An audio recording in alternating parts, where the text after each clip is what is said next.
창의와 인성을 수강하시는 분들 모두 반갑습니다. 오늘은 14번째 시간으로 흥미와 가치관 탐색이라는 주제로 학습하도록 하겠습니다.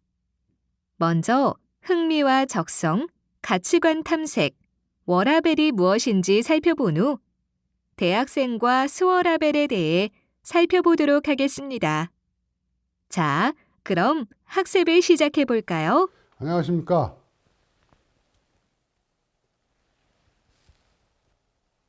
자, 창의와 인성 마지막 단락이 되겠습니다. 자, 흥미와 가치관의 탐색에 있어서 흥미와 적성에 대해서 알아보고요. 그 다음에 가치관의 탐색에서 또 워라벨의 이해와 그 다음에 대학생과 워라벨에 대해서 알아보는 주차가 되겠습니다. 자, 첫 번째 흥미와 적성에 있어가지고 흥미와 적성의 개념에 대해서 알아보겠는데요. 흥미라는 것은 당신이 무엇인가에 시간이 가는 줄 모르고 몰두해 본 경험이 있는가? 사람은 흥미를 느낄 때 어때요? 힘들 줄 모르고 몰입하게 되죠. 또한 그렇게 흥미 있는 일을 하면 뭐야? 좋은 결과를 얻기 마련입니다. 이처럼 흥미는 일에 대한 몰입과 성과에 영향을 미치는 중요한 요인이에요. 그래서 일반적으로 흥미는 어떠한 종류의 활동이라든지 사물에 대해서 특별한 관심이나 주의를 갖게 하는 개인의 일반화된 행동 경향을 의미한다라고 볼 수 있습니다.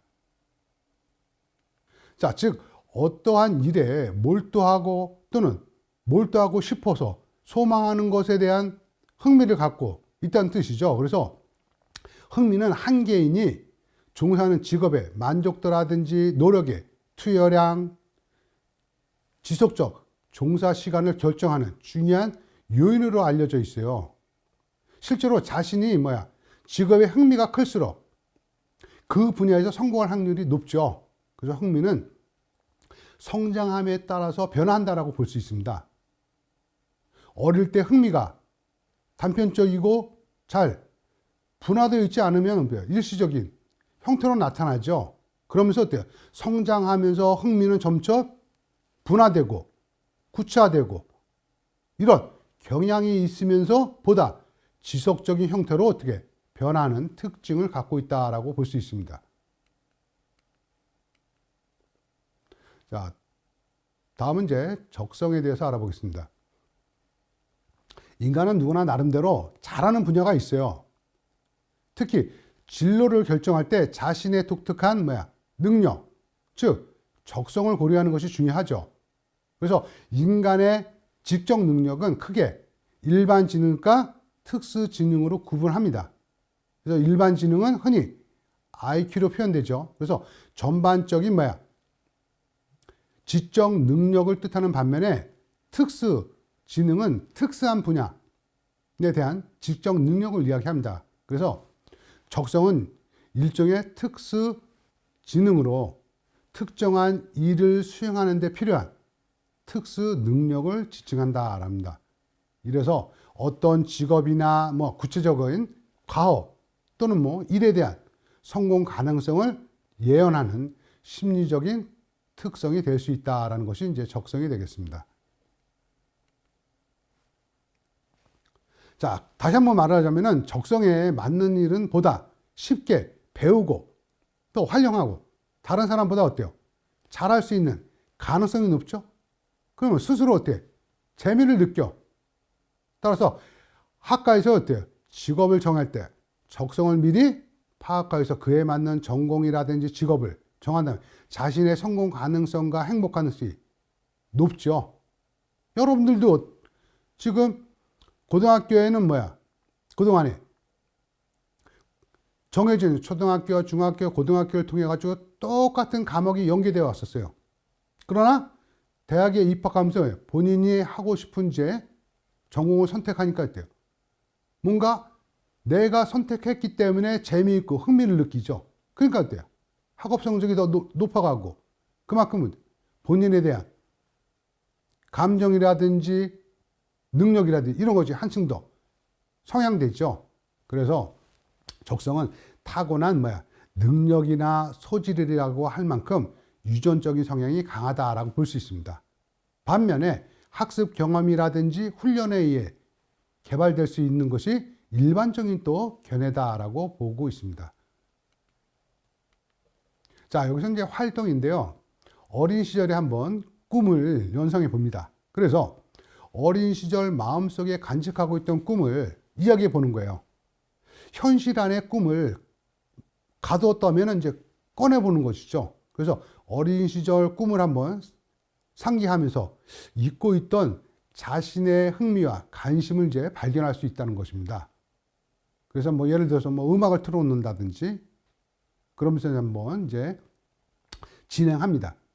그래서 진행할 때는 이와 같이 이제 큰 원, 뭐 작은 원 두 형태를 만든다든지 또는 바깥 큰 원과 안쪽 작은 원 서로 마주 보면서 두 명씩 짝을 지어서 뭐 질문하기도 하고요.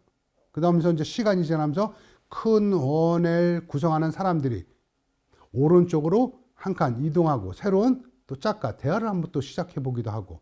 그래서 여러분들이 이제 뭐 학습하는 동안에 쉬는 시간에도 가능하고요. 그래서 이동 칸수에 변동을 주어서 다양한 이제 짝과 대화를 한번 나눠보도록 하는 단계가 되었습니다. 그래서 뭐 서로 질문하면 되겠죠. 어린 적 너의 꿈이 무엇이었냐? 뭐 나의 꿈은 뭐였어? 라든지 또는 어릴 적 꿈을 커가면서 어떤 변화를 또 가져왔는지 또는 꿈이 변화하게 된 계기라든지 이유가 또 있는지요. 그래서 어릴 적 꿈을 상기하면서 느낀 점이 또 무엇이 있는지.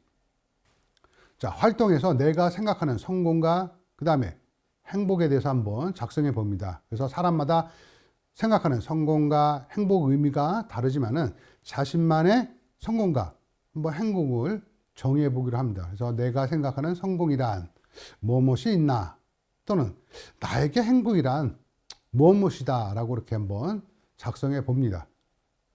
그러면서 나를 찾고 나에 대한 이제 존재감이라든지 내가 하고자 하는 목표 달성에 대해서 한번 생각해 보는 단계가 되겠습니다. 자, 두 번째 이제 흥미 검사와 이제 적성 검사가 되겠는데요. 대표적인 게 이제 홀랜드의 흥미 적성 검사가 있겠습니다. 자, 이 검사는 처음 진로 탐색을 시작하게 되면은 누구나 진로의 종류가 너무 많아서 이와 같은 많은 진로 탐색에 대한 사실에서 압도되는 경험을 해요. 그래서 홀랜드는 진로 탐색의 범위와 또는 관점을 좁히는 하나의 방법으로 직업 성격, 유형을 6가지 형태로 현실형 또는 탐구형, 예술형, 사회형, 그 다음에 진취형, 관습형 이렇게 6가지로 제시하고 있는데요. 각각의 유형은 어떤 환경에 직면했을 때 문제에 대한 반응 태도나 기술뿐만 아니라 직업과 또는 여가 활동에 대한 선호도, 삶의 목표, 가치 등에 대해서 특징을 나타내고 보고 있습니다. 자, 그러면은 홀랜드 유형별 특성을 보게 되면요. 현실형이에요. 현실형은 흥미에 있어서는 뭐 물건, 도구, 기계, 동식물과 같은 옥에 있어서 일하는 것을 또 도와주는 타입입니다. 이 현실형은. 그 성격을 보게 되면 뭐야? 솔직하고 성실 또는 검소하면서 건강하고 소박하고 또는 지구력이 있어. 밖에서 일을 하는 걸 좋아하니까. 그러다 보니까 뭐야? 말이 적어. 그 다음에 냉정함에 실리적이고 실제적이고 그래서 비사교적이면서 거침없이 또 고집이 있어요. 혼자 하는 거를 좋아하다 보니까. 그 다음에 직선적이고 단순하다라는 거에 성격이 나타나고 그 다음에 적성에서 보게 되면은 운동이라든지 기계를 다루는 능력이 있어요. 옥에서 하는 일들을 좋아하다 보니까. 그러니까 대인관계 능력이 부족해. 수공, 공업, 농업, 뭐 전기 기술 이런 능력은 높아요. 그러나 뭐야? 교육적 능력은 또 다소 떨어진다라고 볼 수 있고요. 가치적인 측면에서 보게 되면은 기술, 기능, 전문성 또는 유능성, 생산성이 가치가 있어요. 그래서 이와 같은 현실성에 있는 특성으로는 대표 직업이 이제 뭐 기술사, 뭐 조종사, 정비, 공학자, 뭐 직업군인도 들 수 있고요. 그 다음에 농부도 들 수 있습니다. 그 다음에 경찰관이라든지 운동 선수들을 들 수 있다라는 거. 자, 다음 이제 예술형 유형인데요. 예술형들은 구조화되지 않은 상상에서 일하기를 좋아합니다. 그러다 보니까 성격이 상상력, 감수성, 자유분방해, 직관적이야. 그냥 매우 또 까다로워요. 그 다음에 즉흥적이야. 그러면서 독창적이기도 하고요. 그러다 보니까 개성이 강해. 이런 사람의 적성을 보게 되면 예술적 능력은 있으나 또 사무적인 기술은 또 부족합니다. 상징적 또는 자의적 능력은 있어요. 그러나 체계적이고 또 순서적인 능력은 또 다소 떨어져. 가치적인 측면에서 보면 예술이라든지 창의성, 자유, 개성 이런 것들이 또 가치가 있고요. 그래서 예술형 타입들의 대표적인 직업은 뭐가 있겠어요? 예술가가 있겠죠. 그 다음에 작가도 있고 배우도 또 그렇죠. 그 다음에 디자이너라든지 건축가 또는 기자 등의 대표 직업을 볼 수 있겠습니다. 자, 다음은 이제 사회형인데요. 사회형인 사람들은 사람들 다 일하기를 좋아해. 그 다음에 정보를 교환하면서 다른 사람을 가르치고 또는 도와주기를 좋아합니다. 그래서 이런 사람들의 사회성인 성격을 보게 되면은 사람을 좋아해, 친절해, 이해심이 있어. 그 다음에 사회성이 있어요. 우호적이면서 외향적이야 또. 협동적이고, 봉사적이고, 낙관적이고, 열정적이. 그래서 이와 같이 사회성의 적성을 보게 되면은 사회적, 교육적인 지도력과 또는 대인관계 능력이 있죠. 그러다 보니까 기계적이라든지 또 반대로 과학적인 능력이 또 다소 또 떨어지는 경향이 있고요. 그래서 가치적인 측면에서 보게 되면은 사랑이라든지 평등, 헌신적 또는 용서라든지 인간 존중, 봉사를 들 수 있겠죠. 그래서 이와 같이 대표적인 직업을 보게 되면 이제 교육자를 들 수 있겠고요. 그 다음에 사회복지사, 간호사 또는 상담가도 될 수 있고 또는 종교 지도자 또는 임상 치료가가 이제 대표적인 직업에 들어가겠습니다. 자, 다음은 이제 진취형이라 그래가지고요. 조직의 목표와 경제적인 이득을 위해서 설득하고 또는 영향력을 행사하고 이와 같은 일을 또 수행하는 것을 좋아하는 타입입니다. 그래서 성격을 보게 되면은 지배적이야. 그 다음에 지도력이 있어. 말을 잘하고 설득적입니다. 그 다음에 경쟁적이면서 모험심이 강해. 그러다 보니까 과시적이야 또. 캐력주의, 활기가 넘치고 자신감이 있어요. 그러면서 어떻게 외향적이고 낙관적이고 열정적인. 그래서 이와 같은 사람들의 이제 진취적인 형들의 적성을 보게 되면 적극적이 되겠죠. 사회적이고 지도력과 언어 능력이 있으나 반대로 과학적인 면에서는 또 다소 떨어지죠. 그다음에 대안에 대한 설득적 능력은 있어요. 그러나 체계적인 능력은 또 부족하고. 그래서 가치적인 측면에서 보게 되면 이제 권력, 평등, 명예, 모험, 자유, 보상 이런 것을 들 수가 있겠죠. 그러면서 이제 대표적인 직업이라면은 기업의 경영인 들 수 있고, 그다음에 정치인도 진취적이고 판사라든지, 그다음에 영업사원을 들 수 있겠죠. 또는 연출가 또는 관리자들이 이제 진취적형의 대표적인 직업에 들어가겠습니다. 자, 다음은 이제 관습형이라 그래가지고요. 자료를 가지고 이제 일하기를 좋아하는 타입을 관습형이라고 합니다. 그래서 지시에 따라서 일을 처리하고 세밀한 일 처리를 잘해요. 그래서 정확함 또는 조심성이 있고요. 세밀하고 계획성이 있고, 그 다음에 절제, 간섭적이면서 수능적이고, 방어적이고, 또 질서정연해. 그러다 보면 상상력이 다소 떨어지죠. 그 다음에 완고하고 검소하고 책임감이 강해요. 근데 적성에서 보게 되면 이제 사무적이고 계산적이고, 그 다음에 회계 정리 능력은 있지만은 반대로 예술적인 상상력이 부족하죠. 체계적이고 정확성은 있으나 탐구적, 독창적인 능력은 또 떨어지고. 그래서 가치적 측면에 보면 뭐 능률, 체계도 들 수 있고 안전, 그 다음에 안정을 들 수 있겠죠. 그래서 대표적인 직업을 보게 되면 이제 공인회계사 또는 뭐 경제 분석가라든지 감시원이라든지 법무사 또는 뭐 비서도 포함이 될 수 있습니다. 그 다음에 컴퓨터 프로그래머라든지 이런 이제 직업 유형이 이제 간섭형에 들어가겠습니다. 자, 이처럼 이제 홀랜드는 자신의 성격에 알맞은 직업을 선택하는 것이 바람직하다라고 주장하고 있습니다. 그래서 뭐 이 홀랜드의 주장뿐만이 아니에요. 여러분들도 한번 생각해 보세요. 대학 입학할 때 자기가 하고 싶은 일이 무엇인지 또 나에게 그 일이 맞는지를 먼저 생각해서 선택을 해야 되겠죠, 전공을. 지금은 이제 많이 이제 이런 것들이 이제 개인의 의지에 있어서 많이 나타납니다. 그전에는 안 그랬었어요. 그전에는 뭐 친구가 예를 들어서 뭐 어디 간다, 어느 대학 간다 하면 나도 거기 갈까? 이런 성향이 많았었지만 지금은 이제 많이 이제 좋아지는 편입니다.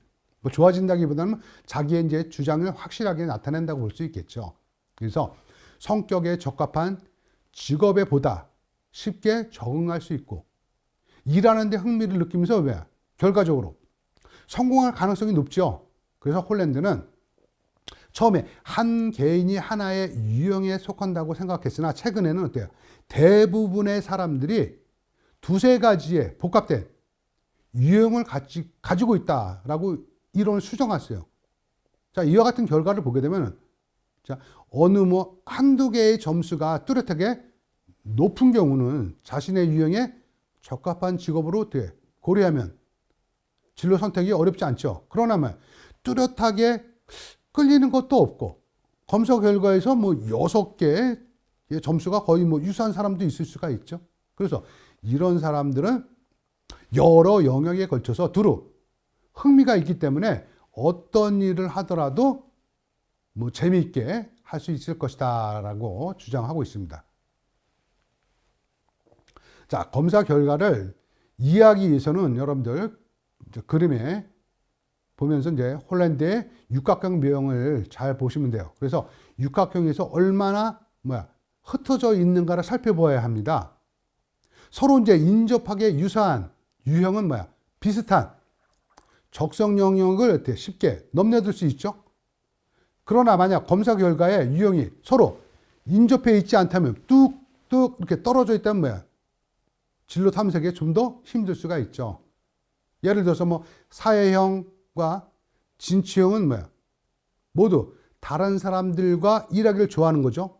그래서 이 둘은 어떤 방식으로 어때요? 사람들과 일하는 것을 선호하는 타입이야. 반면에 현실형과 사회형 또는 탐구형과 진취형은 서로 반대되는 경향이 있죠. 그래서 서로 극단적인 경우가 많다라는 것입니다. 그래서 이렇게 서로 흩어져 있는 영역에서 흥미적성을 나타내는 경우에는 인접한 영역에서 흥미적성을 보이는 경우보다 결정하기 어렵다라는 거예요.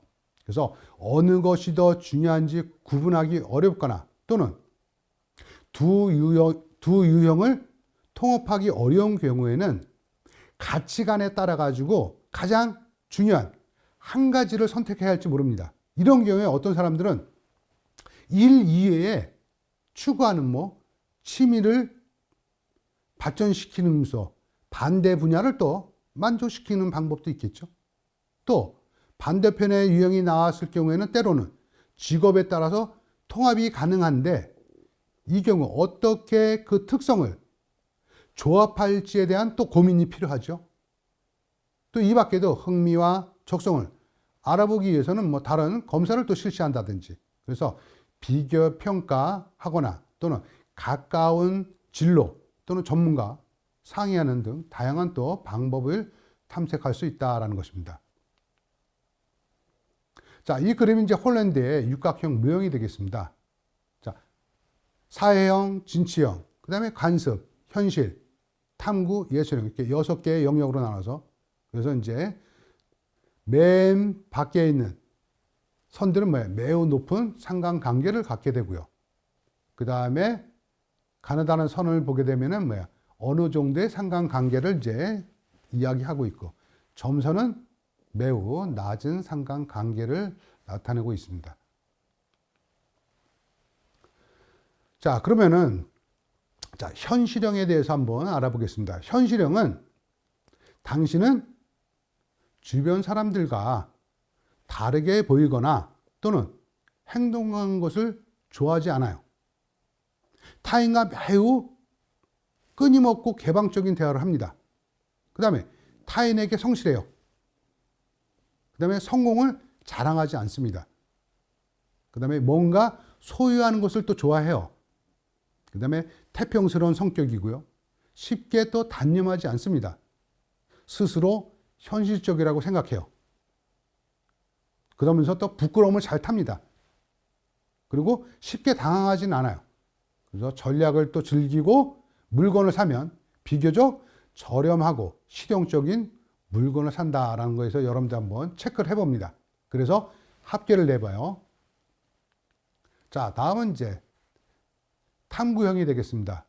자, 생각이나 사물을 자세히 조사하고 있는지 또는 전체를 부분으로 나눠 것을 좋아하는지, 그 다음에 모험이나 위험은 또 회피하고 싶은지, 또는 실수나 결점을 찾아내고자 하는 또는 찾아내서 고치는 것을 좋아하는지, 또 질문하는 것을 좋아한다든지, 많은 것을 자신의 뜻대로 하기를 원한다든지, 또는 나는 현명해, 또는 주변의 사람과 사물, 사건을 보다는 자신의 생각과 강점에 더 흥미가 있어 하는지, 또는 뭔가를 할 때 매우 주의 깊은지, 뭐든지 정확한 것을 좋아하는지, 당신의 행동과 생각이 당신을 비롯해 타인에게 납득되기를 원하는지, 또는 의견과 판단을 쉽사리 말하지 않는다는지, 그래서 이 항목에 대해서 한번 체크해서 합계를 내봅니다.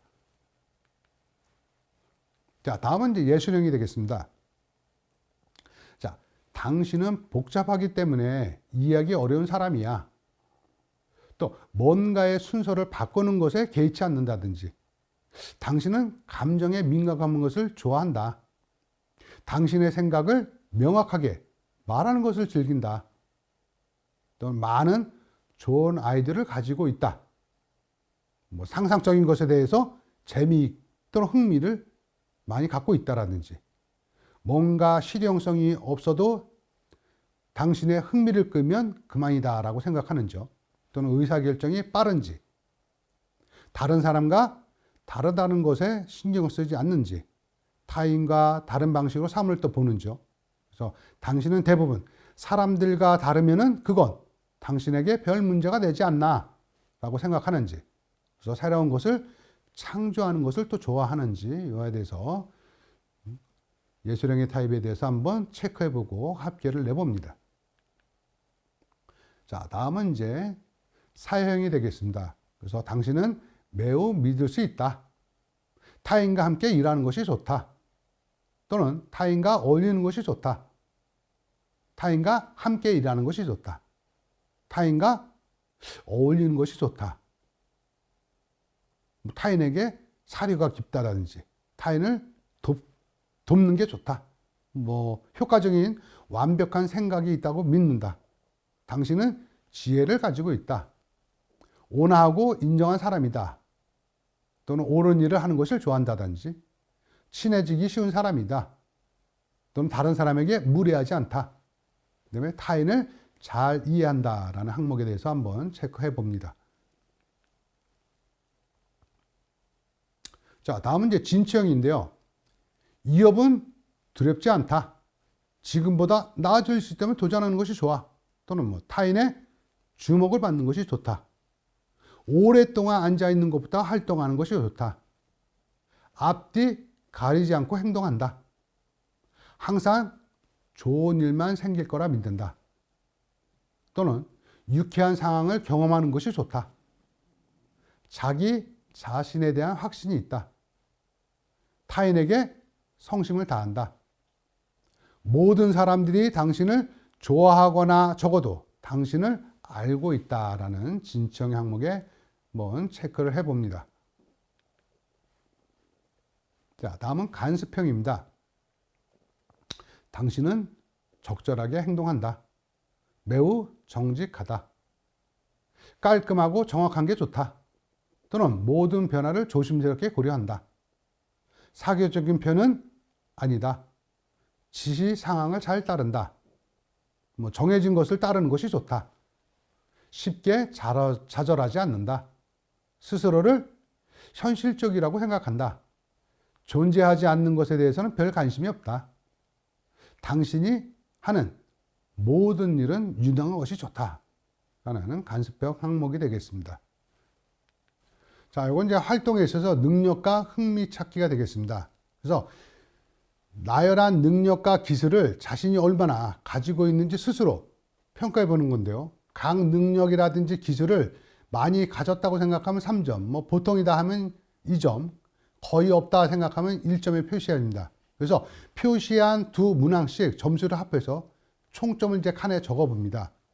그래서 앞에 검사한 것을 약어인 R, I, AS, EC는 이제 홀랜드의 흥미, 적성, 유형을 이야기하죠. 그래서 자신의 능력과 흥미, 적성을 비교해 보는 것인데요. 일치한다면 능력과 흥미, 적성이 영역이 일치해서 서로 진로 결정이 순조로울 것이고요.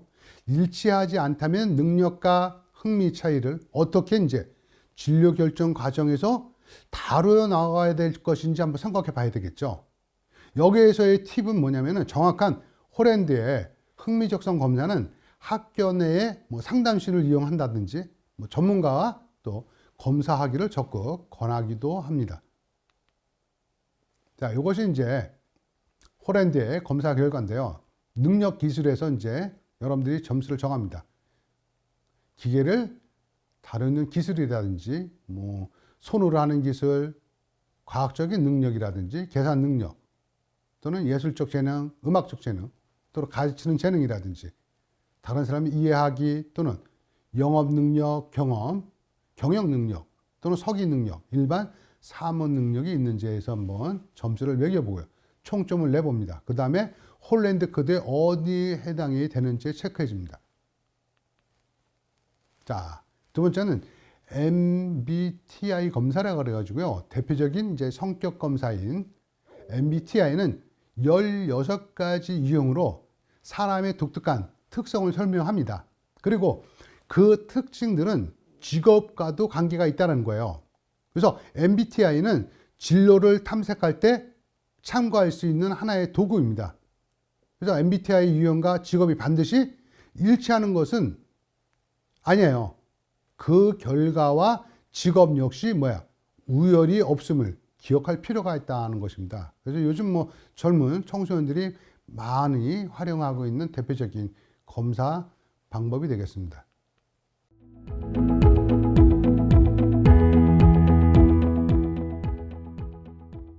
자, 두 번째는 이제 가치관의 탐색입니다. 자, 가치관의 개념을 보게 되면요.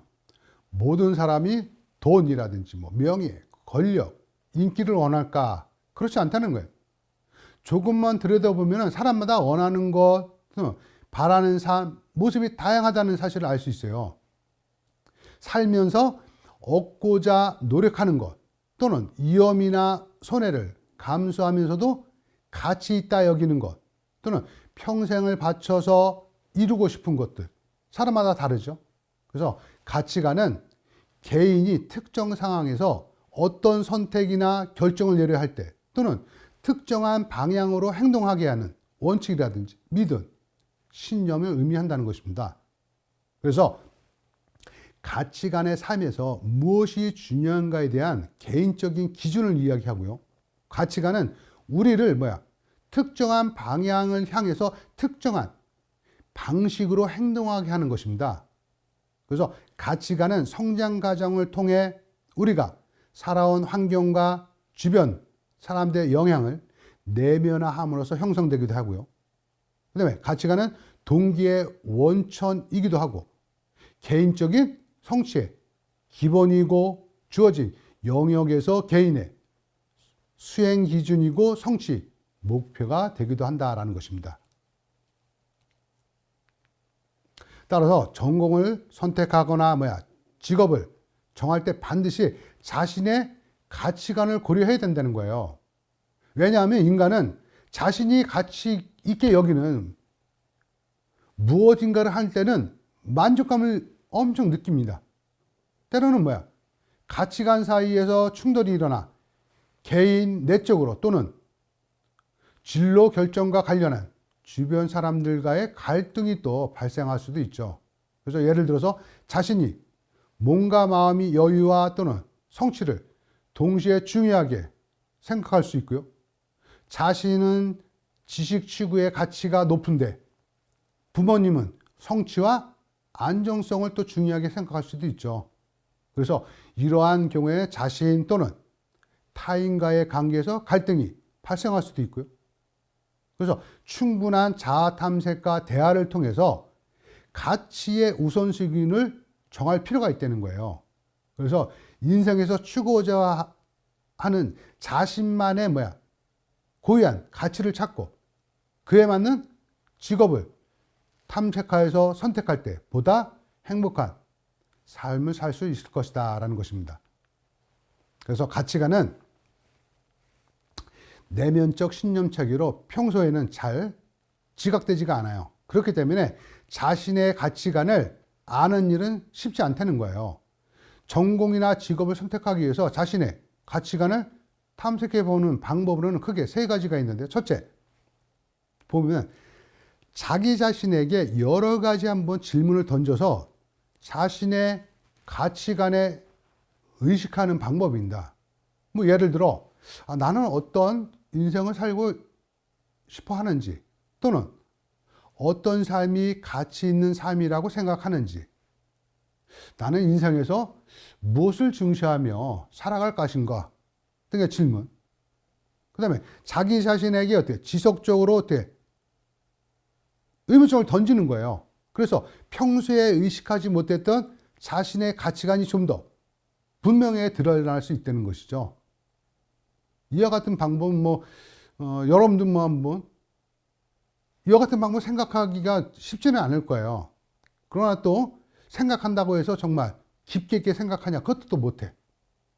그래서 평소에 어느 시점을 계기로 질문을 던지는 것이 아니고 한번 스스로 시간이 날 때 한번 나 자신을 되돌아보는 차원에서 질문을 던져주는 것이죠. 그 다음에 두 번째는 표준화된 검사를 통해서 자신의 가치관을 확립하는 방법입니다.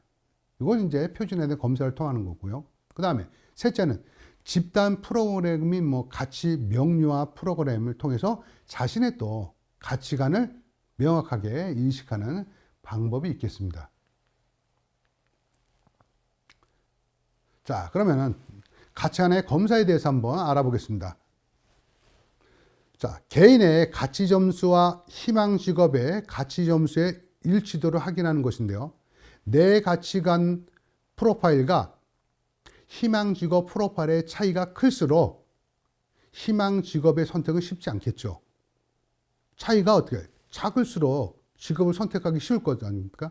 그래서 국내의 대표적인 가치관 검사에는 현재 한국고용정보원에서 실행하고 있는 산하 고용정보 시스템인 위크넷에서 제공하는 직업가치관 검사도 될 수 있고요.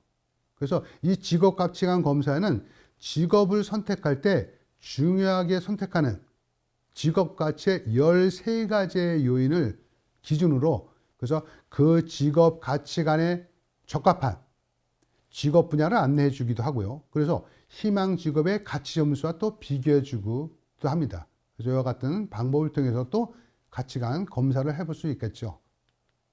물론 고용정보원에서 개발하는 무료로 제공하고 있지는 하지만은 이 가치관 검사도 해보면은 가치관에 따라서 제한하고 또 직업이 적절하지 못하다고 생각할 때도 종종 있습니다. 그렇기 때문에 가치관 검사는 가치관의 우선순위 등을 고려해서 질적 면담을 또 보완하면은 좋은 방법이 될 수 있다라는 것입니다. 자, 여기서 보면 이제 그림을 보게 되면은요, 이게 이제 홍길동님의 검사를 한번 예시를 들은 건데요. 자, 보면 제일 높은 점수는 봉사죠? 1순위가. 그 다음에 2순위는 자율이에요. 그 다음에 3순위는 뭐야? 직업 안정을 볼 수가 있겠습니다. 자, 그래서 검사 결과 추천 직업을 보게 되면요. 자, 그래프에서 나타내듯이 1, 2, 3 매우 높은 봉사고, 자율, 그 다음에 직업 안정이 나왔죠. 그래서 추천하는 직업을 보게 되면은 가치 모양과 본인의 가치 모양을 이제 비교한 것입니다. 그래서 홍길동님의 추천하는 것은 첫 번째 직업은 여기서 약사로 나타나요. 자, 그러면 두 번째를 보게 되면은, 자, 두 번째 직업은 이제 초등교사가 나타납니다. 그래서 이 사람의 희망하신 직업의 가치 모양과 그 다음에 본인의 가치 모양을 이제 비교한 것이고요. 이것처럼 이제 직업 선택 시 여러 인터넷을 사용하는 활용법도 있겠습니다. 그래서 대학생들이 가장 친숙하게 정보를 얻는 곳이 인터넷이죠. 그래서 다양한 정보가 있는 곳이기도 하지만 인터넷에서 또 어떠한 정보를 얻을 때는 그 정보의 또 신뢰성도 반드시 평가해야 돼요. 그래서 예를 들어서 여러분들 리포트를 내주거나 하면은 책을 안 봐. 이것도 하나의 이제 모순이죠. 어떻게 보면. 그냥 인터넷에 떠도는 정보는 다 옳다라고 생각해. 이게 옳고 그름을 판단하지 않아. 여러분들 보면. 그래서 인터넷에 다양한 정보가 많이 있지만은 어때요? 이와 같은 정보에 대해서 신뢰성을 다시 한번 평가를 해줘야 된다는 거예요. 자, 그래서 지식 검색 등 불특정 다수가 서로 주고받는 정보보다는 정보에서 나온 데이터를 신뢰한다든지, 또한 우선적으로 공식적이고 대규모의 수집된 정보라든지 데이터가 또 중요하겠죠. 그래서 정부나 또는 취업 관련 전문 기관에서 제공하는 정보를 또 우선 검색하는 것이 보다 또 현명하다라고 볼 수 있겠습니다. 자, 이것은 이제 여러분들 직업 선택 시 활용 가능한 대표 사이트를 한번 제시를 해줬습니다. 그래서 여러 가지 사이트가 있어요. 이외에도 많이들 있지만, 그래서 대표적으로 노동부에서 관리하는 사이트 이크넷도 있고요. 그 다음에 일자리 허브라든지 잡넷이라든지, 또는 HRD 네트워크에서 직업능력 개발 훈련원에서 제공하는 정보도 있을 테고, 그다음에 한국직업정보시스템에서 제공하는 직업과 관련된 여러 가지의 검색어를 통해서 직업 검색 가능한 각 직업의 특색 또는 요구 조건 또는 연봉 등의 정보를 또 볼 수 있고요. 그다음에 한국산업인력공단에서 제공하는 취업에 필요한 각종 자격증이라든지 취업 정보를 또 제공해 주는 사이트들을 볼 수 있겠습니다.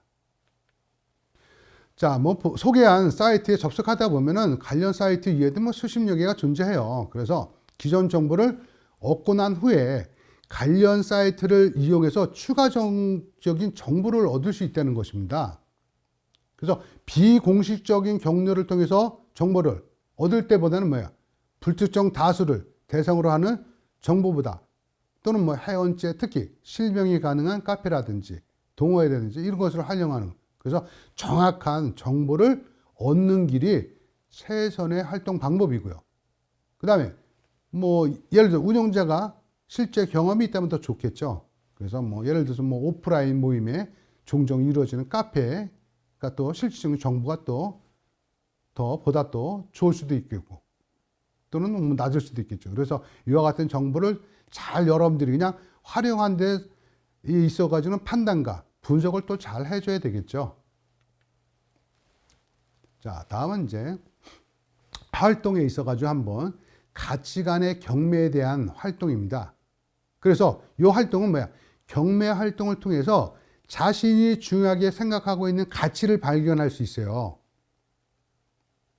자, 준비는 가짜 화폐를 준비할 수도 있고요. 자, 이 진행 방법은 자신이 중요하게 생각하는 순서대로 열거한 직업 가치들의 순서를 매깁니다. 그래서 예를 들어서 경매에 참여하기 위해서 부여받은 예를 들어서 1억 원을 각 항목에 얼마나 사용할 것인지 예상을 또 분배해 보기도 하고요. 그래서 실제 경매에 참여해서 가치관을 사고 내가 산 가치의 또 입찰액을 한번 써봅니다. 또한 사지 못한 가치의 낙찰액은 또 각각 적어봅니다. 그 다음에 최종 낙찰자 한번 이름도 함께 써보기도 하고요. 그래서 이와 같은 활동은 뭐야? 좀 인원이 뭐 많으면 좋겠죠. 그래서 뭐 예를 들어서 뭐 10명에서 20명 정도 참여해서 해봅니다. 그래서 도표에 나와 있는 가치관의 한번 항목을 적어 보고요. 그 다음에 예상 입찰액, 낙찰액, 그 다음에 최종의 낙찰자를 한번 적어보는 단계가 되겠습니다.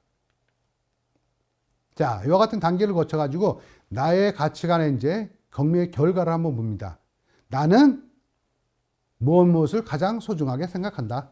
또는 나는 무엇을 그 다음으로 소중하게 생각한다든지 나는 무엇을 가급적이면 포기하지 않는다라든지. 그 다음에 두 번째, 사고 싶었지만 사지 못한 가치가 있다면 그 이유에 대해서 한번 써보고요. 앞으로 이 가치를 실행하기 위해서 겪게 될 어려움 또는 그 어려움을 어떻게 극복할 수 있을까라는 항목에 대해서 한번 적어봅니다. 그 다음에 가치관 경매를 마치면서 이제 나에게 별로 중요하지 않았지만은 다른 사람에겐 중요한 가치관이 있는가? 그들과 나는 어떤 점이 다를까? 또는 중요하게 여기는 가치관이 새로 생겼다면 어떤 것이 또 그 이유가 무엇인지에 대해서 그러면서 나에 대한 가치관을 한번 찾아보는 활동이 되겠습니다. 자, 다음은 이제 나에게 가장 소중한 가치에 대한 활동입니다. 그래서 가치의 성장 카드를 예를 들어서 뭐 3가지를 선택해서 자신의 가치를 구체해 봅니다. 그래서 자신의 언어로 한번 정의한 나만의 핵심 가치를 보다 깊이 성찰할 수 있는 단계가 되겠습니다. 그래서 이것도 이제 뭐 한 6명에서 8명의 여러 집단 또는 뭐 20명 이내 집단으로 한번 나에 대한 가장 소중한 가치를 찾아보면서 가치의 성장 카드를 이제 준비해서요. 가치 성장 카드를 준비한 거에서 천천히 한번 읽어본 후에 자신이 중요하게 생각하는 가치가 적힌 카드를 1인당 3개씩 선택합니다. 그래서 각자 자신이 선택한 가치 성장 카드를 선택한 이유에 대해서 발표하고요. 이때 다른 사람의 가치를 한번 섣부르게 판단하지 않도록 유의해 줘야 되겠죠. 그래서 선택한 가치의 카드에 기록된 정의가 아닌 나의 삶에 연결지어서 나만의 언어로 어떻게 새롭게 정의하여서 또 교재로 작성한다든지 또는 짝을 지어서 또는 집단끼리 새롭게 정의한 나만의 가치에 대해서 이야기를 나눈다든지 그래서 소규모의 경우는 뭐 전체 나눔을 또 같이 토의해도 좋은 방법이 되겠습니다. 자, 이것이 이제 성장 카드 예시가 되겠습니다. 이와 같은 카드는 이제 준비해 줘야 되겠죠. 그러면서 이제 진행하시면 되겠습니다. 그래서 마지막에 내가 선택한 가치, 그 다음에 선택한 가치에 대한 나만의 정의를 한번 내려보는 단계가 되겠습니다. 자, 다음 이제 활동면에서 환상과 타임머신이라는 뭐 게임이라면 게임을 통해서 본인에 대한 자아 확립이라든지 또는 뭐 앞으로의 어떻게 삶을 꾸려나갈지에 대한 미래에 대한 예측 단계를 한번 살펴보겠습니다. 자, 그래서 미래의 하루를 상상함으로써 오늘은 어떻게 살아야 할지를 생각하는 단계입니다. 그래서 뭐 예를 들어 시간 한번 10분에서 20분 가질 수도 있고요. 그래서 준비물로는 뭐 조용한 고요한 음악이 있으면 더 좋겠죠. 자, 그래서 진행은 10년 후에 오늘 하루를 한번 상상해 보는 거예요. 10년 후에 나의 모습. 뭐 글이라든지 그림으로 표현할 수도 있겠죠. 그래서 글 같은 경우는 뭐 일기 쓰듯이 몇 월 며칠 몇 월. 그래서 무슨 요일입니다. 뭐 아침은 따사로운 햇살에 눈을 떴습니다. 라는 이제 진행으로 인해서 한번 10년 전의 오늘과 비교해 보는 거예요. 당신은 어떻게 달라졌는가? 자, 두 번째는 미래의 이날을 위해서 오늘을 어떻게 살아야 되겠죠? 자, 미래의 내가 지금 예를 들어서 정치가가 되고 싶어. 내가 40년, 30년 후에는 직장에서 뚜렷한 뭐 팀장으로 좀 역할을 하고 있을 것 같아. 그러면 어떻게 되겠어요? 오늘을 어떻게 살아야 할까가 나오게 되겠죠. 자, 그래서 몇 월, 며칠, 이런 뭐, 당신의 80세 생일 파티를 뭐 축사를 한번 미리 써보는 것입니다. 자, 평생 살아온 인생에서 가장 잘한 한 세 가지에 대해서 한번 써보는 거예요. 그래서 뭐 동영상도 필요하게, 요즘 여러분들 뭐, 핸드폰에 동영상 기능이 한번 다 있으니까 책상에다가 한번 핸드폰을 놓고 한번 이야기해 봅니다. 뭐, 예를 들어서 여기서 이제 80세라고 이야기하면 80세가 아니면 뭐 40세가 될 수도 있겠죠. 그래서 40세에 한번 내 생일 파티를 한번 축사를 한번 써보는 거예요. 자, 다음 문제. 드림북이라 그래가지고 앞으로 쓰일 나의 이야기에 대해서 한번 작성해 봅니다. 그래서 앞으로 살아갈 자신의 인생을 그리고 꿈의 목록을 한번 작성해 보는 거예요. 진행은 지금까지 한평생을 살아갈 때까지 살아갈 자신의 인생을 3등분 해봅니다. 그래서 각 시기별의 나이를 정하고요. 그 다음에 시기별로 나만의 독특한 뭐 이름이라든지 애칭이라든지 별칭, 뭐 키워드, 주례를 정할 수가 있겠죠. 그래서 각 시기별 달성하고 싶은 꿈의 목록을 한번 작성해 봅니다.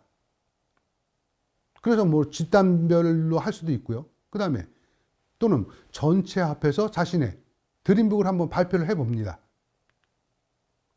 자, 그래서 단계별로 이제 그림해 보듯이 이 단계별 세 단계로 나눠서 한번 작성해 본 내용을 가지고 발표하기도 하고요. 그 다음에 토론회도 한번 가져보기도 하고 이와 같은 방법을 찾아볼 수 있겠습니다.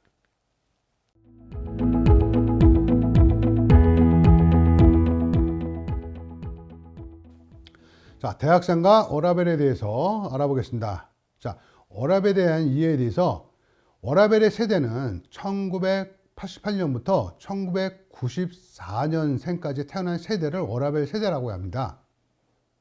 그래서 워라밸의 개념을 보게 되면 영국에서 시작됐어요. 1970년대.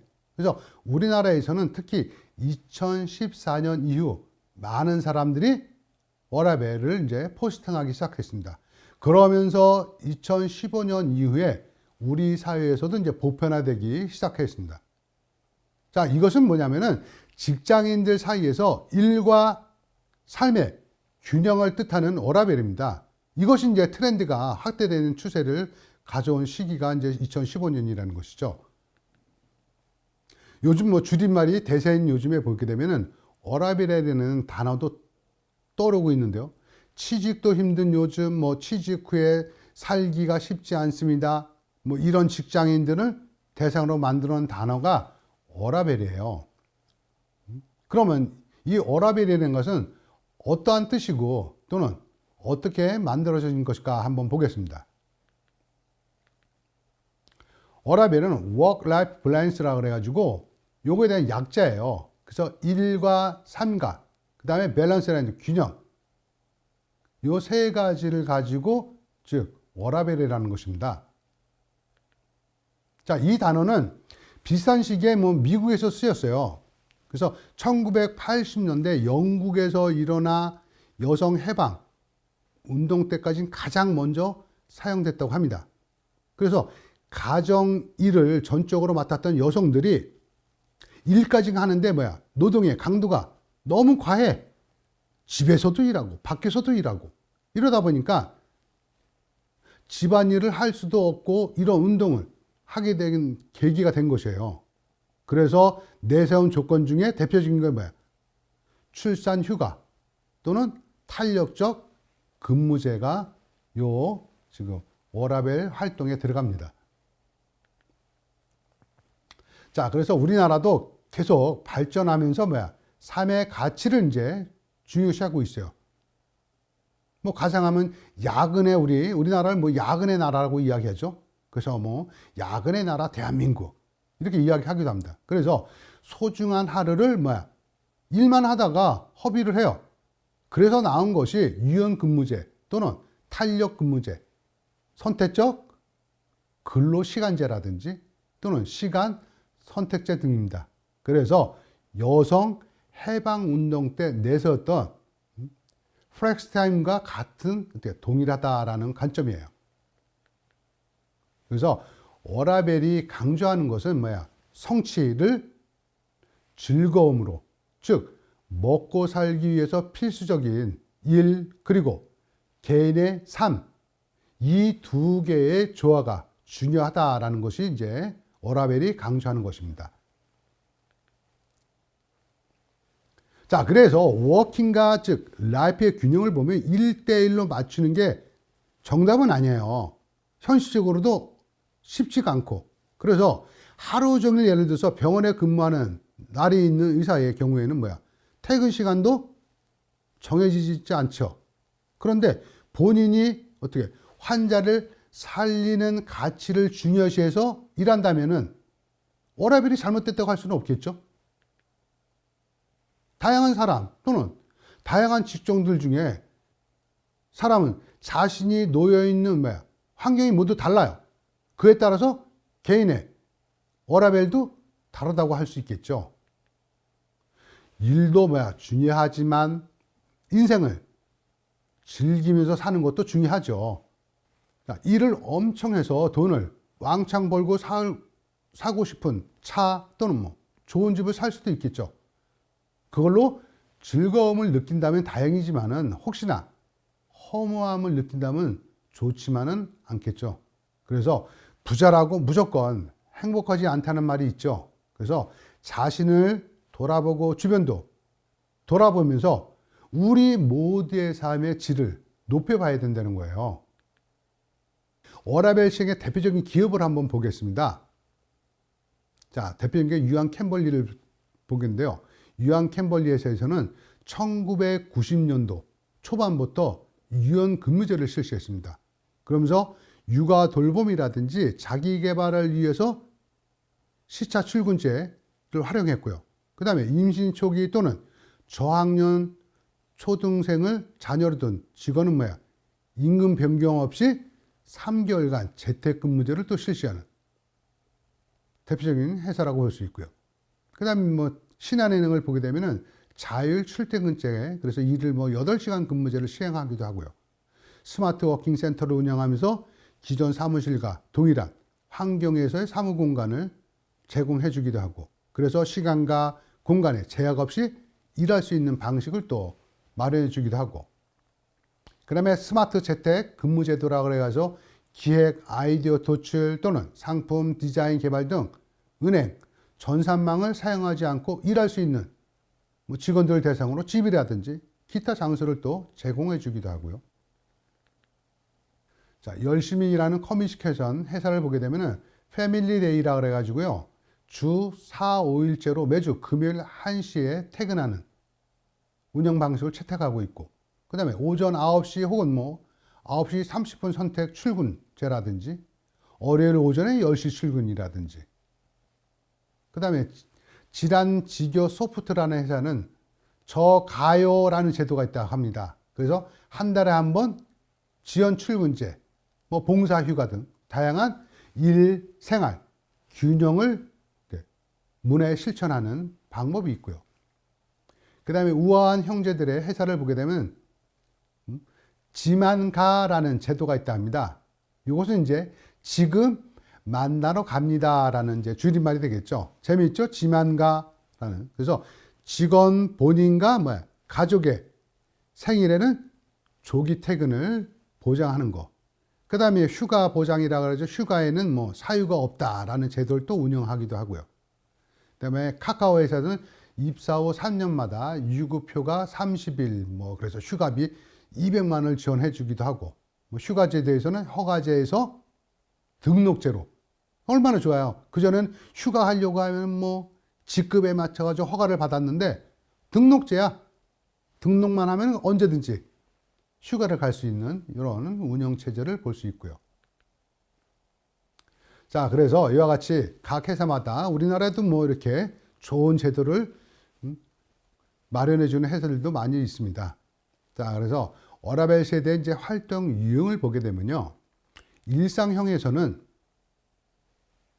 점심시간에 뭐 걷기 운동 또는 취미 활동이 있겠고요. 운동형은 뭐 댄스라든지 발레 또는 뭐 테니스 등이 있겠고, 학습형에서는 뭐야? 영어 회화, 뭐 자격증 수강도 있겠죠. 또한 뭐 꽃꽂이 수강이라든지 뭐 뜨개질이라든지 이런 게 이제 학습형에 들어가겠고, 엔터테인먼트형에는 뭐야? 만화 카페 또는 뭐 피규어 조립 카페라든지 또는 책매 카페 등을 들 수 있겠습니다.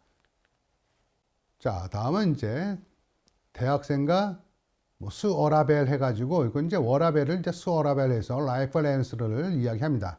자, 그래서 한국 대학생들의 뭐 특성에 대해서 보겠는데요. 첫째, 대학 교육기관과 직업 선택의 기간의 신장이다라고 봅니다. 대학생은 뭐야? 20세 전후를 기준으로 법률상 성인으로 진입하는 시점이죠. 그래서 경제적, 심리적 전후를 기준으로 해서 법률상 성인으로 진입해요. 그러나 뭐야? 사회적인 측면에서는 독립을 하지 못하고 사회 문제와 또는 대학원 뭐 졸업하고도 독립이 과거에 비해서 연장되는 시점이죠. 그래서 사회 경제적인 비용이 증가하고 국가 경쟁력은 약화시켜요. 요 이야기는 뭐예요? 대학을 졸업하고 직장에 가서 일을 해야 되는데 일을 안 하고 공부를 계속해. 지속적으로. 그러다 보니까 뭐야? 국가의 경쟁력은 점점점 떨어지면서 사회적인 비용은 증가한다라는 이야기입니다. 자, 두 번째는 부모의 기대와 치열한 경쟁 속에서의 혼돈의 시기다라고 봅니다. 자, 이때는 자아 정체성 확립과 사회에 대한 혼돈의 시기이죠. 그 다음에 학벌 중심적인 사고와 대학을 가기 위해서 올인해.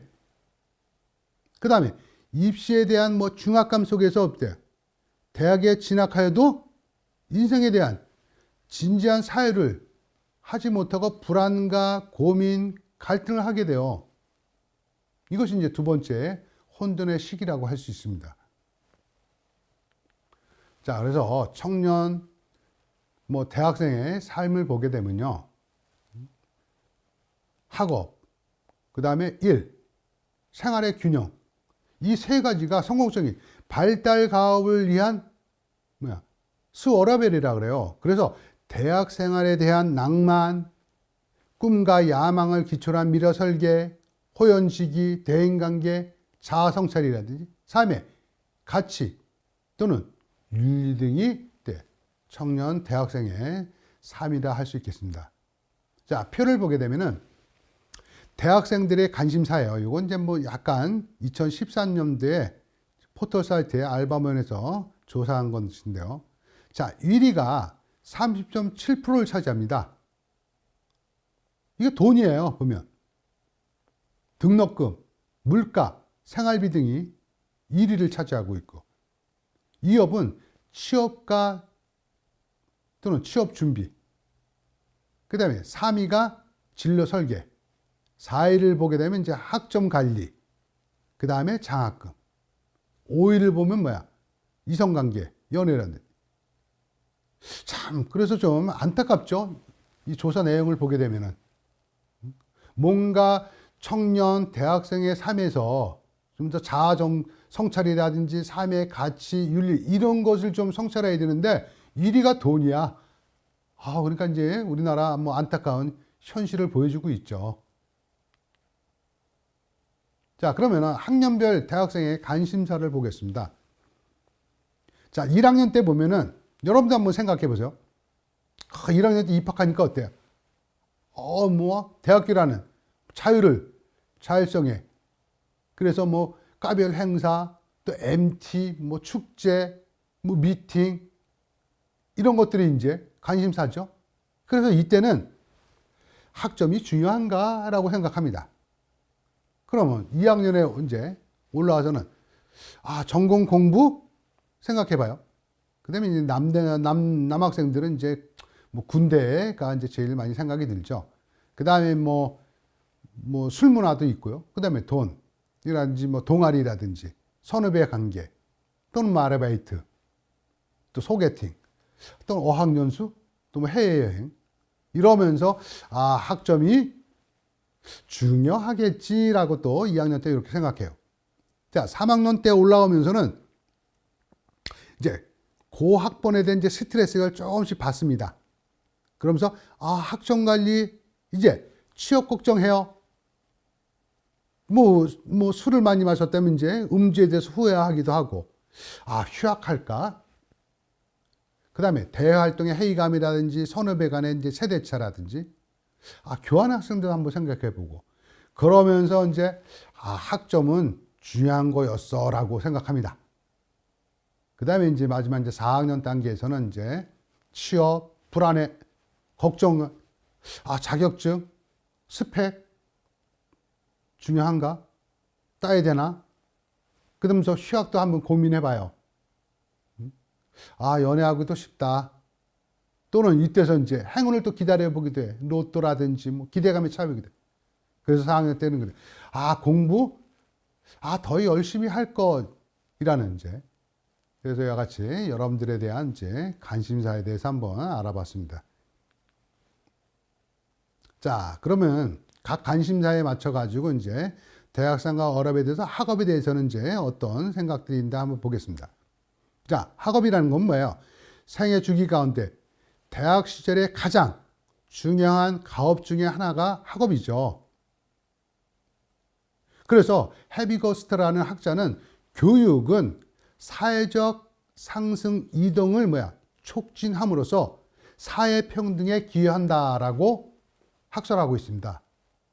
그래서 대학 시절의 학업 단계의 완성에는 시간적인 한계점이 있다는 것이에요. 그래서 그 가업을 성공적으로 완료하게 되면은 행복감과 그다음에 성취감을 느끼게 되고 후속 과제를 성공적으로 추진할 수 있는 계기가 마련된다라고 보고 있습니다. 자, 그러면은 학업의 방해 요인과 해결 방법에 대해서 한번 알아보겠습니다. 자, 학업에 대한 방해 요인을 보게 되면요. 비학습적 요인은 뭐가 있어요? 음주도 있겠죠? 그 다음에 오락, 게임 등. 그 다음에 학업의 불안에 있어서는 뭐야? 개강증후군이라 그래가지고 막연한 불안이야, 그냥. 그 다음에 대인관계 불안 등이 들 수 있겠고, 그 다음에 학업, 성적에 대한 부담감, 그 다음에 시험이나 보고서 또 제출에 대한 불안감이 있겠죠. 그 다음에 졸업 후에 진로에 대한 걱정도 있죠. 그 다음에 뭐 학비 조달 혹은 반드시 장학금을 받아야 한다는 악각방에 있는 또 친구들도 있죠. 그 다음에 또 지나친 대인관계라 그래서 뭐 친구, 선후배의 관계라든지 이성 문제 등의 방해 요인을 또 들 수 있겠습니다. 자, 해결 방법으로는 뭐가 있겠어요? 규칙적인 생활 습관을 가지면 되겠죠. 그 다음에 생활 패턴을 또 익혀주고, 그 다음에 피로 회복하기 위해서 야간형인 것 같은 주간형으로 또 생활 주기를 또 변경하고, 그 다음에 긍정적인 좀 마인드를 가지면서 균형 잡힌 대인관계를 또 유지하고요. 그 다음에 뭐 선배가 되는 멘토도 있을 수 있겠고, 그 다음에 부모님과의 대화하기도 있을 수가 있겠죠. 해결 방법으로. 자, 다음은 두 번째는 생활입니다. 가족, 선후배, 친구, 이성관계에 있어서 자, 건강한 생활, 방해 요인이 뭐가 있는지 해결 방법에 대해서 알아보겠습니다. 자, 생활 패턴은 뭐야? 늦은 귀가 또는 늦은 기상 시간이 있겠죠. 그 다음에 부모와의 대화가 단절되어 있어. 세대가 갈등. 그 다음에 과도한 또 용돈을 사용해 사치 또 뭐 유흥도 들 수 있겠죠. 그 다음에 부모 지원에 대한 또 불만감을 또 갖기도 합니다. 금전적인 문제도 있을 때고 심리적인 또 문제도 있겠죠. 근데 대인과의 갈등이 있어요. 친구, 선후배, 이성 친구 간에 이와 같은 이제 갈등 요인이 이제 생활에서 나타나죠. 그러면은 해결 방법으로는 뭐가 있겠어요? 예를 들어서 뭐 가문의 전통 또는 규칙적인 생활 습관을 갖고요. 반대로 뭐 먼저처럼 피로 회복하기도 있겠고, 그 다음에 가족과의 대화 또는 함께 하는 시간을 갖는 것입니다. 그 다음에 선후배, 생각, 취미, 특기를 공유해 보기도 하고요. 그 다음에 존경과 배려, 선후배 간의 관계를 또 유지하는 거예요. 그 다음에 상호 발전적이면서 이성적인 관계, 감정 또는 욕구에 절제된 관계를 한번 또 유지해 보기도 하고요. 이것이 이제 해결 방법이 되겠습니다. 자, 일에 있어서는 대인관계, 그 다음에 직업, 진로 탐색이 되겠는데요. 부적절한 일에는 뭐가 있겠어요? 학업과 생활에 부담되는 과도한 아르바이트. 물론 뭐 현실적으로 아르바이트를 할 수밖에 없는 학생들도 있습니다. 그러나 너무 과도하게 아르바이트 해서는 안 되겠죠. 그 다음에 부적절한 불건전한 아르바이트. 그 다음에 위험하거나 또는 힘든 아르바이트라든지 심야, 밤늦게 또 밤샘 아르바이트들은 또 지양해야 되겠죠. 그래서 여러분들은 대학생 활동에 투자한다고 생각하면 돼요. 나에 대해서 2년, 3년, 4년간 투자한다고 생각하면 돼요. 지금 현실에 맞춰가지고 엄청 중요해. 이거 해야 돼. 아르바이트 너무 오래된 과도한 아르바이트로 인해서 이제 학업에 충실하지 못하게 되겠죠. 그래서 지금을 생각하지 말고 졸업 후를 생각하고 또는 30대, 40대, 길게는 뭐 50대 나를 바라보는 이와 같은 관점에서 대인관계라든지 취업, 진로를 탐색해야 되겠죠. 그래서 이와 같이 부적절한 일의 해결 방법을 보게 되면은 선학습 후의 아르바이트입니다. 그래서 학업에 지장이 없도록 하고요. 그 다음에 불건전한 아르바이트는 지양하는 것이 좋겠죠. 또는 심야 또는 장시간 아르바이트는 지양해야 되겠고. 그래서 진로 탐색에 도움이 되는 직종을 선택하는 것이 좋다라는 것입니다.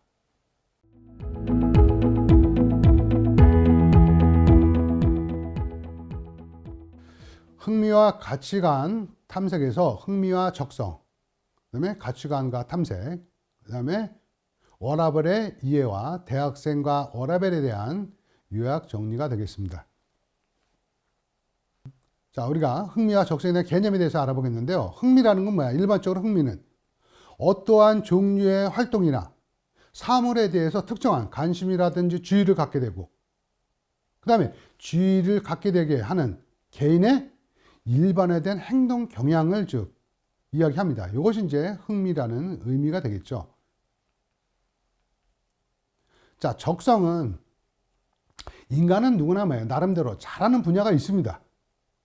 특히 진로를 결정할 때 자신의 독특한 능력, 즉 적성을 고려하는 것이 중요하다라고 봅니다. 그래서 인간의 지적 능력은 크게 일반 지능과 특수 지능으로 구분합니다. 그래서 일반 지능은 흔히 IQ로 표현되죠.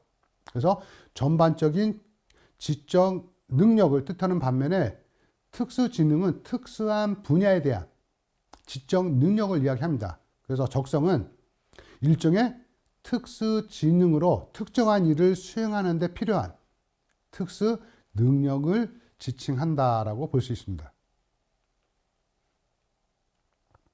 자, 다음은 이제 가치관의 탐색에 있어 가지고 우리가 가치관의 한번 개념에 대해서 알아보겠는데요. 가치관은 개인이 특정한 상황에서 어떤 선택이나 결정을 내려야 할 때 특정한 방향으로 행동하게 하는 원칙, 믿음 또는 신념을 의미합니다.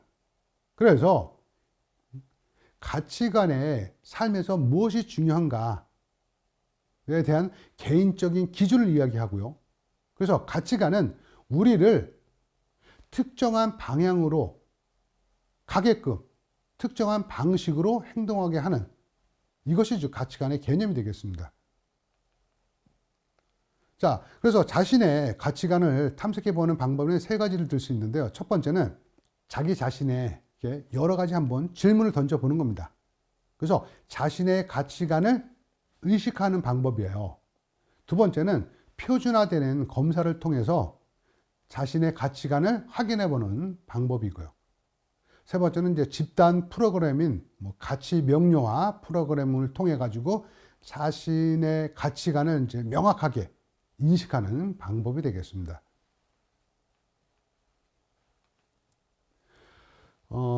가치관 검사에 있어 가지고는 보면은 가치관 검사는 개인의 가치 검사와 또는 희망 직업의 가치 점수 요 두 가지를 일치도를 이제 확인하는 것인데요.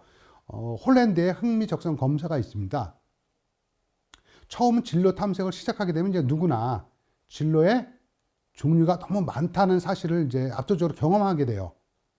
그래서 홀랜드는 진로 탐색의 범위와 그다음에 중점을 좁혀주고요. 그다음에 하나의 방법으로 직업 성격 유형을 6가지 형태로 봅니다. 그래서 현실성, 그다음에 탐구, 예술, 사회, 진취, 관습형 이렇게 6가지 형태로 이제 홀랜드의 진로 탐색을 보게 되면 이제 이와 같은 흥미 적성 검사를 6단계로 제시하고 있는 것을 볼 수가 있겠습니다.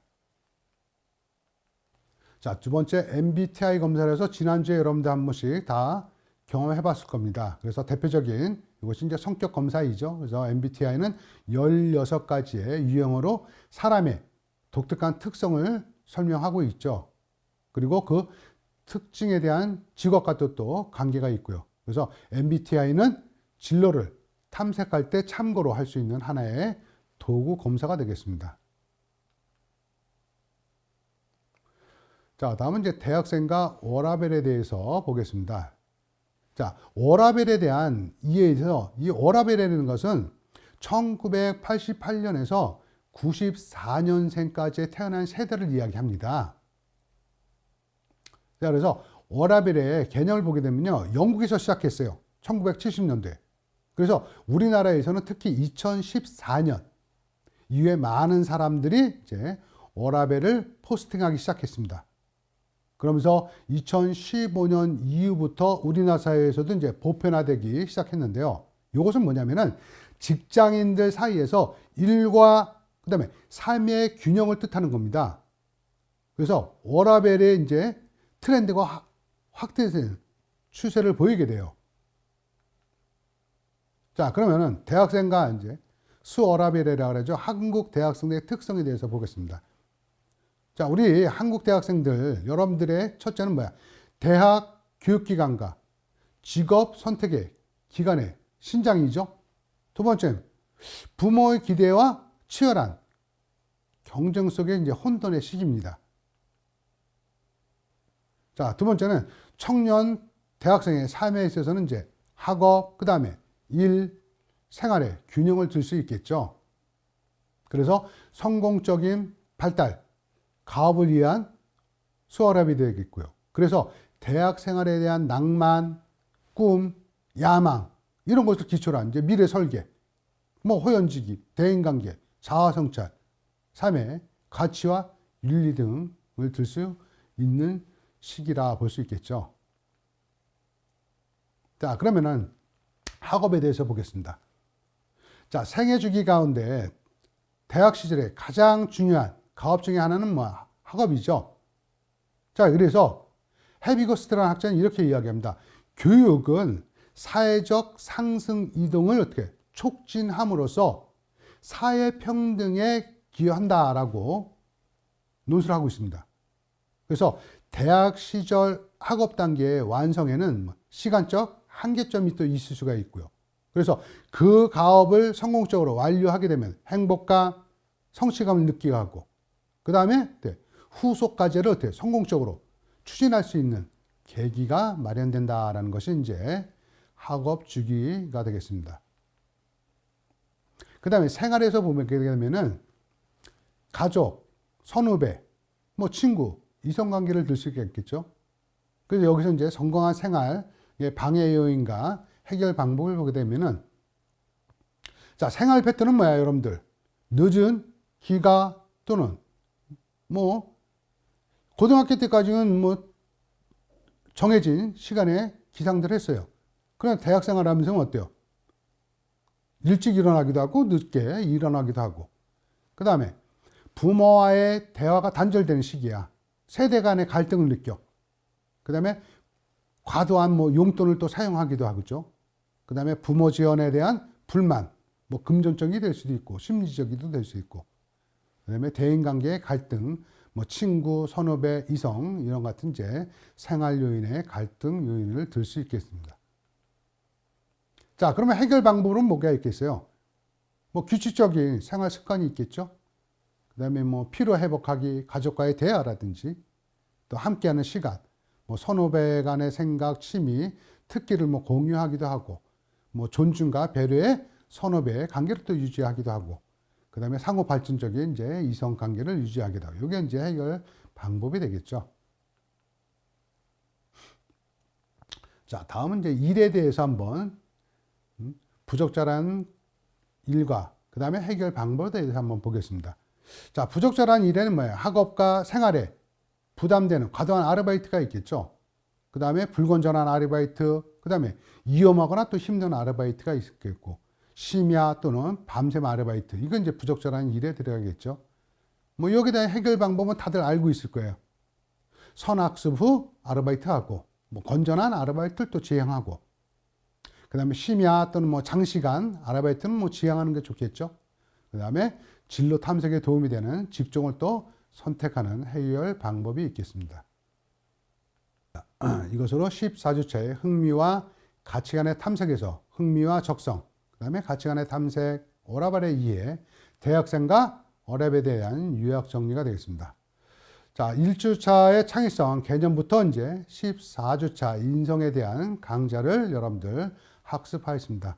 자, 그래서 본 강좌를 학습하면서 보다 나은 창의와 인성을 형성해 나가시기를 바랍니다. 자, 수고들 하셨습니다.